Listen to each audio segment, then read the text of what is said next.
요한복음 11장 49절에서 53절 말씀입니다. 49절에서 53절 말씀 보겠습니다. 한 절씩 교독하고 마지막 절은 같이 보겠습니다. 그 중에 한 사람 그 해의 대제사장인 가야바가 그들에게 말하되 너희가 아무것도 알지 못하는도다.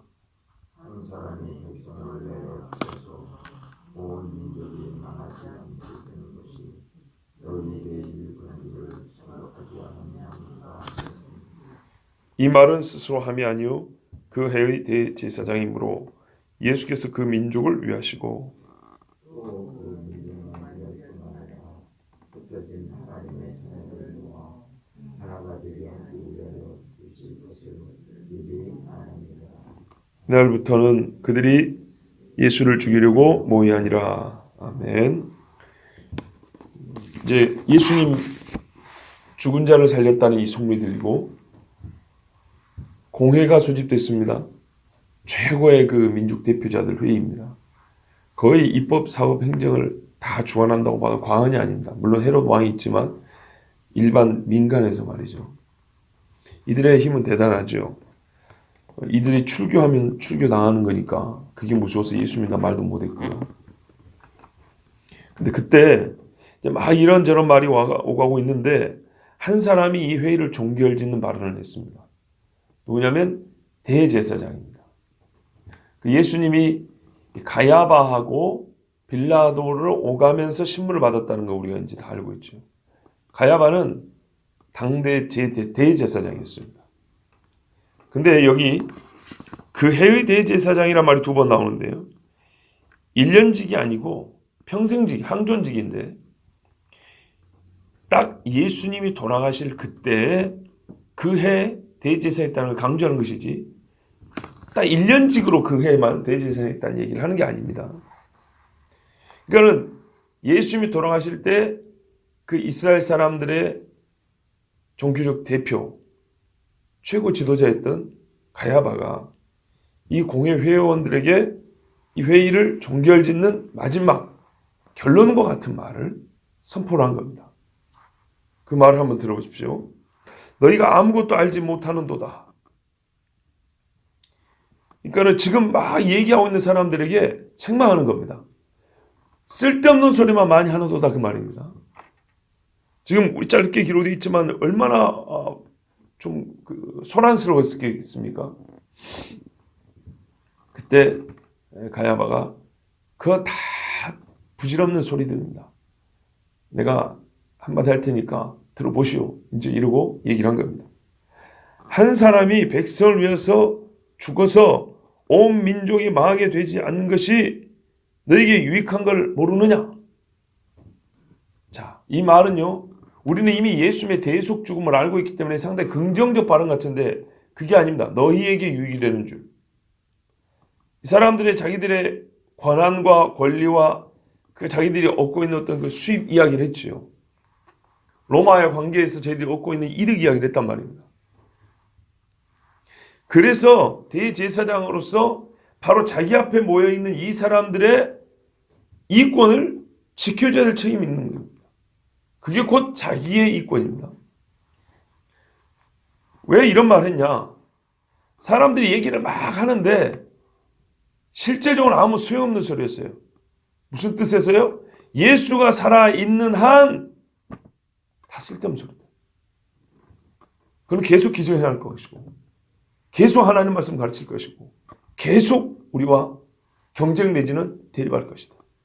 그런데 예수를 살려두고 이 말을 하고 저 말을 하는데 무슨 소용이 있겠느냐? 아무 필요 없는 얘기다. 결국에는 그 사람은 죽여야 한다. 이런 말입니다. 여러분, 한 목사 너무 과하게 해석하는 거 아닌가? 이거 상당히 영적인 의미인데? 그렇죠. 근데 1차적으로 이런 뜻입니다. 증거가 뭔지 아세요? 이 뒤로 죽이자는 말은 없습니다. 그죠? 가야바가 직접 죽여야 된다 이런 말 없어요. 54절 보세요. 이날부터는 그들이 예수를 죽이려고 모이하니라. 회의 결론이 그거였어요. 이날부터 죽여야 한다고 딱 결정을 내리고 죽일 작업 시작을 했어요. 근데 문제는 뭐죠? 6월절에 이 기적 행한 자가 오면은 소동이 일어나고 왕 세우자고 백성들이 난리를 치면 빌라도가 진압을 하면서 이제 로마와 싸움이 일어날 거다. 이게 걱정이었는데 한편으로는 또 죽이자고 하면 그를 따르는 무리가 또 소동을 피우고 밀란이 일어날 거란 말이죠. 그래서 이제 좀 뒤에 가면 어떻게 되냐면 이래든 저러든 사람들이 많이 모이는 6월절은 좀 어렵다. 이런 결론을 내렸죠. 그런데 딱 6월절 양으로 죽으셔야 됐기 때문에 누가 나왔었어요? 가룟 유다가 나섰죠. 그래서 예수님은 하나님의 구원 섭리 안에서 6월절 양으로 죽게 됩니다. 자, 대제사장이 내린 결론이 이거였습니다. 예수는 죽어야 한다. 그렇지 않고는 우리가 지금 3년 이상 이 예수 때문에 골머리를 앓고 있는데 이거는 절대 해결되지 않는다. 당신들이 여기서 무슨 소리를 해봐야 그가 죽지 않는 이상 아무 소용없는 이야기입니다. 그 죽어야 한다. 그리고 당신들 말 맞다나 뭐죠? 예수가 살아있으면 백성들이 왕을 세우고자 할 것인데 그러면 로마가 들고 일어나 우리를 칠 것이 아니냐. 그러니까 명분은 좋다. 뭐죠? 우리나라와 민족과 이 땅을 지키기 위해서 어제도 본문에 그랬죠. 이 땅과 이 민족을 지키기 위해서 우리는 예수를 죽인 거다. 그러니 누가 반대하겠습니까?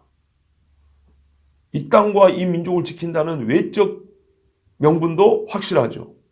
그것도 완전 틀린 말도 아니지. 거기다가 자기들의 눈에 가신데 예수를 죽이면 자기들이 지금까지 갖고 있는 종교적 기득권과 경제적 이권 또 사람들에게 받고 있는 이 명예 이거 영광 다 그대로 유지할 수 있죠. 그래서 이렇게 가야바가 결론을 내렸습니다. 그런데 하나님은 악인의 악행과 악언 안에 주의 선함을 감춰두시고 또한 하나님의 선한 뜻을 이루어 가시죠. 그게 요셉의 말에서 확실하게 증명이 되지 않습니까? 당신들은 나를 해하려 하였으나 하나님께서는 그 악을 선으로 바꾸사 오늘과 같이 이 많은 사람의 생명을 살리게 하셨나이다고 요셉이 그렇게 말하죠. 그 전제가 뭡니까? 하나님은 악을 사용하셨어도 선을 이룰 수 있다는 얘기입니다. 사람은 선을 행하고자 해도 악이 중간에 들어있는데 하나님은 그 사람이 악으로 시작해서 악으로 마친 일도 그거를 도구로 삼으셔서 선한 일을 한다는 겁니다. 바벨론이 유다를 칠 때는 그들은 자기들의 이익을 위해서 치러 나온 겁니다. 그러나 하나님은 유다의 죄를 심판하게 하셨습니다. 그러나 그것뿐이 아니죠. 유다의 경건한 자들이 더 이상 죄에 물리지 않도록 따로 떼어놓게 하셨습니다. 연단을 받게 하셔서 정결하게 되어 다시 하나님 앞에 예배드릴 자들로 세우셨습니다. 그게 바로 은도가니에 7번 단련한 것 같다. 그 말입니다. 성령께서는 이 불의한 자의 입술을 통해서 예수님의 구원의 본질 그리고 그 속죄의 범위까지 우리에게 가르쳐 주셨습니다. 그 사람은 자기들의 유익, 자기 집단의 이익을 위해서 한 말이에요. 가야바는 성경에 보면 악한 사람으로 나와 있어요. 예수 기적 행해보라고 장난질했던 사람이에요. 이 사람이 무슨 경건한 마음을 가지고 숨어 있었던 예수의 제자 이거 아니에요. 이건 니고데모 같은 사람이고요. 근데 이 악인의 말 속에 하나님께서 정말 주의 은혜를 담아두셨는데 그래서 사도 요한은 후에 이 말에 담겨있는 성령의 의지와 뜻을 깨닫고 가야바의 말에 평을 달아놓은 거예요. 해석과 평을 달아놓은 거예요. 그게 51절, 52절. 우리가 이거 오해하지 않도록 하나님은 이렇게 요한을 통해서 가르쳐 주셨어요. 이 말은 스스로 함이 아니요. 이게 자기도 모르는 게 툭 튀어나왔다 이 말입니다. 그런데 그 말이 어떻게 해요? 이 악한 무리들 가운데서는 듣기 좋은 말이었어요. 이해되시죠? 그러니까 그는 평상시 악한 본성대로 그냥 악한 본성에서 자연스럽게 나온 말이었어요. 그거 죽이면 되지 그걸. 그러니까 듣는 사람들이 좋습니다. 바로 그것입니다. 이렇게 했다는 거예요. 그런데 그 말 안에 하나님은 우리를 위한 구속의 섭리를 담아두셨는데 뭐라냐면 그 해의 대제사장이므로 이게 중요합니다. 이게 반복되어 있죠. 아까는 그 해의 대제사장이기 때문에 그 아랫사람들의 이권을 위해서 대표로서 말하지만 대제사장이 또 한 거는 이제 영적인 측면에서 보자는 거예요. 예수님의 죽음을 지금 설명을 해주니까. 영적인 측면에서 인간 대제사장은 예수 대제사장이 오면 그의 대제사장직은 폐하여지는 겁니다. 그렇죠? 자리는 바뀌는 겁니다. 그조차도 예수 대제사장한테 중보사역을 부탁해야 되는 겁니다.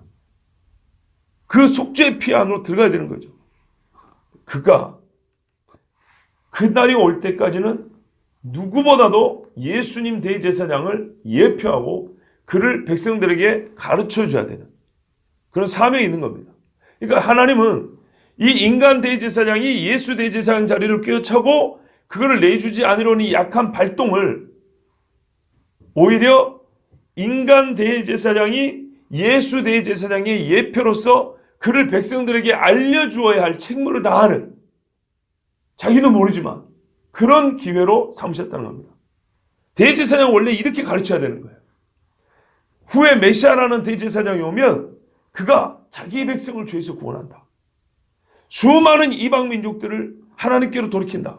요거를 평상시에 율법을 펴놓고 모세의 글과 선지자들의 글을 통하여 가르쳐야 하는 게 대제사장의 직무라고요. 지금까지 그런 일을 인간이 해본 적이 없어요. 근데 이참에 자기도 모르게 한 말이 실제로는 그 직무를 행하는 셈이 되어버렸어요. 옆에 있었던 사람들은 전혀 모릅니다. 그러나 사도 요한, 즉 진짜 그리스도를 만난 사람들이 볼 때는 와, 이거 정말 웃음이 나오는 얘기죠. 성령이 이렇게 역사하시는구나. 그의 대제사장이므로 진짜 대제사장을 가르쳐야 되는데, 그분이 누군가고 백성들 가르쳐야 되는데 자기도 모르게 이렇게 가르친 셈이었어요. 예수께서 그 민족을 위하시고 52절로 또 그 민족만 위할 뿐 아니라 민족을 위한다는 말이 두 번 나옵니다. 민족이 누굽니까? 이스라엘입니다. 우리가 로마서 읽을 때도 마태복음 읽을 때도 항상 이 점이 중요한 논점 중에 하나죠. 천사가 나타나서 하는 말이 이 아이는 자기 백성을 죄에서 구원할 자임이라고 합니다. 이스라엘 얘기합니다.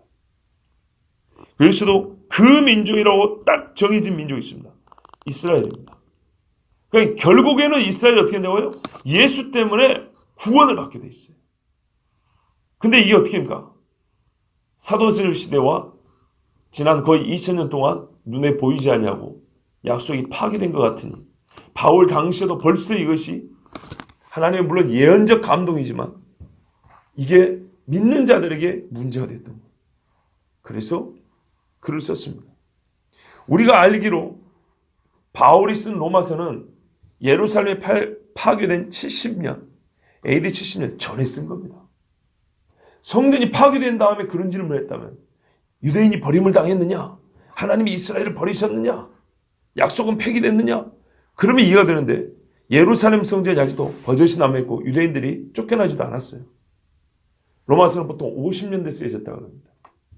많이 잡아도 60년대입니다. 바울이 60년대 순교했으니까. 예루살렘 무너진 거 보지도 않았습니다. 그런데 지금 우리가 보는 로마서 9장, 10장, 11장을 쓴 겁니다. 성령의 감동이 아니어서는 쓸 수가 없는 겁니다. 마찬가지입니다. 이스라엘 민족이 자기 왕이잖아요. 자기들의 구세주를 통하여 결국에는 구원받을 뿐만 아니라 또 흩어진 하나님의 자녀. 에베소서 4장에 보면은 중간에 막힌 담을 허시고 둘이 하나가 되게 하셨다는 그런 이야기 있죠. 우리 앞에 본 말씀에도 우리와 양 우리 밖에 있는 자들로 끌어들여서 내 양이 되게 한다는 우리 주님 말씀이 있죠. 하나님이 정한 흩어진 세상에 있는 모든 자녀들을 모아 하나가 되기 위하여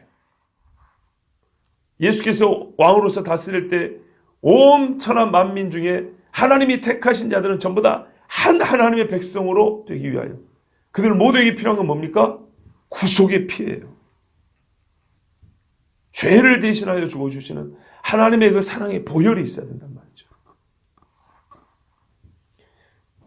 그래서 여기서 우리가 참 광범위한 복음의 이 효력의 범위지만은 또 제한적이라는 걸 알 수 있습니다. 그래서 전통적인 우리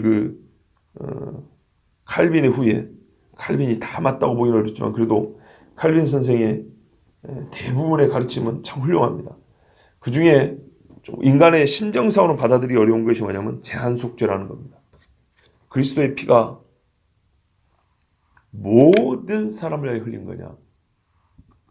민족적 제한이 없다. 나이의 제한이 없다. 성별의 제한이 없다. 뭐 그런 의미에서는 모든 사람이 포함이 되죠. 그러나 진짜 각기 한 사람 한 사람 영혼 하나하나 할 때 한 명도 빼놓지 않고 다 구원하기 위한 피냐 할 때는 아니다는 겁니다. 그런 의미에서 제한 속죄라는 겁니다. 속죄의 효력이 미치는 자가 있고 주어지는 자가 있고 그렇지 않은 자가 있다는 겁니다. 그것을 또 잘 표현한 말이 이 말씀입니다. 흩어진 하나님의 자녀라고 이게 특정이 되어 있습니다. 그러니까는 하나님이 아는 자들입니다. 뭐 이 말씀은 그동안에 여러 번 드렸으니까요. 근데 이것이 다른 본문과 함께 오늘 이 본문에도 그게 잘 나타나 있습니다. 그러니까는 이 복음의 보편성, 누구라도 믿으며 구원을 받지만 모든 자에게 주어지는 구원의 효력은 아니라는 것. 바울도 디모데에게 그렇게 말했잖아요. 믿음은 모든 자의 것이 아니니라. 이런 식으로 성경은 분명히 말하고 있습니다. 그래서 이걸 개념으로 말 때는 제한 속죄 이렇게 표현을 하는 겁니다. 자, 이것을 이 귀한 진리를 가야바가 어떻게 알겠습니까? 그러나 죽으실 것을 미리 말함이러라. 이것을 위하여. 그러니까 우리는 예수님의 죽으심이 대속이라고 알기 때문에 이 위하여가 바로 이 대속의 목적입니다. 예수 죽음의 목적이라고요. 이런 일을 위하여 예수님은 대신 죽으셨다는 거죠. 근데 이것을 미리 말함이러라. 말 그대로 예언을 했다는 얘기입니다. 근데 가야바가 무슨 예언자입니까? 절대 예언이 불가능한 사람이죠. 자기도 모르게 그냥 던진 말이 하나님은 그 안에 기뻐 놀라운 뜻을 담으사 예언이 되게 하신 경우들이 있는 겁니다. 또 있죠. 뭡니까? 이스라엘 백성이 말이죠. 예수님 잡아 죽이라고 소리 지를 때 뭐라 그랬죠? 빌라도가 그러면 나는 이 피에 대하여 죄가 없다. 내 책임 아니다고 손 씻었어요. 손 씻는다는 의미가 그런 거거든요. 내 손하고는 이 피하고 아무 상관없다. 그때 이스라엘 백성이 뭐라 그랬죠? 그의 피는 우리와 우리의 자손들이 감당할 겁니다. 그 피값을 세상에 무슨 계약을 하고 거래를 해도 이렇게 황당무계한 소리를 한단 말입니까? 자기들이 책임지겠다 이 말입니다. 2000년 동안에 나라 잃은 죄는 나라 잃고 서름당하고 정말 수많은 사람들이 죽임을 당했던 셀 수 없는 많은 사람이 죽임을 당했던 것은 결코 그들의 이 발언과 무관하지 않습니다. 하나의 예언이고 약속이 되어버렸습니다. 예수님을 앞에 두고 한 이야기입니다. 얼마나 무섭습니까? 예수님이 뭐라 했습니까? 때가 이르리니 사람들이 군대를 끌고 와서 이성을 에워싸고 돌 하나도 돌 위에 남창이 다 무너뜨리고 너희를 잡아가리라. 그랬죠. 예수님이 이 예언이 왜 성취가 됐죠? 그들이 호산나 다윗의 자손이 불렀지만 전혀 알지 못하고 자기들의 생각 안에서 메시아를 그린 다음에 그런 메시아를 원했기 때문이다. 하나님이 주신 메시아가 아니라 자기들이 원하는 메시아를 원했고 예수님을 그 상자에다가 맞추려고 했습니다. 그거 안 맞으니까 어떻게 했죠? 죽이자고 하는 말에 좋다고 동조했습니다. 그 결과 일어날 일이라 예수님이 말씀한 거 아닙니까? 너희는 끌려가고 매어침을 당하고 죽임을 당하고 예루살렘 성전도 없어져 버릴 것이고 방황하고 유리하는 백성이 될 거라고. 이 상관이 있는 겁니다. 바로 그들의 말 그대로 예수님은 미리 내다보고 그렇게 말씀한 겁니다. 그리고 나중에 뭐가 있죠? 내가 다시 나를 부를 거다. 그때는 내가 진짜 너희의 왕으로 와서 좌정하리라. 이렇게 약속하셨습니다. 자, 여러분, 그래서 하나님께서는 첫째 중요한 거는요. 하나님께서는 자기의 뜻을 반드시 이루십니다. 반드시 이루시되 이렇게 말씀하셨어요. 그 종 선지자들에게 미리 말하지 않고는 하지 않으신다 그랬어요. 아모스서인가 어디 보면 그런 말씀이 있어요.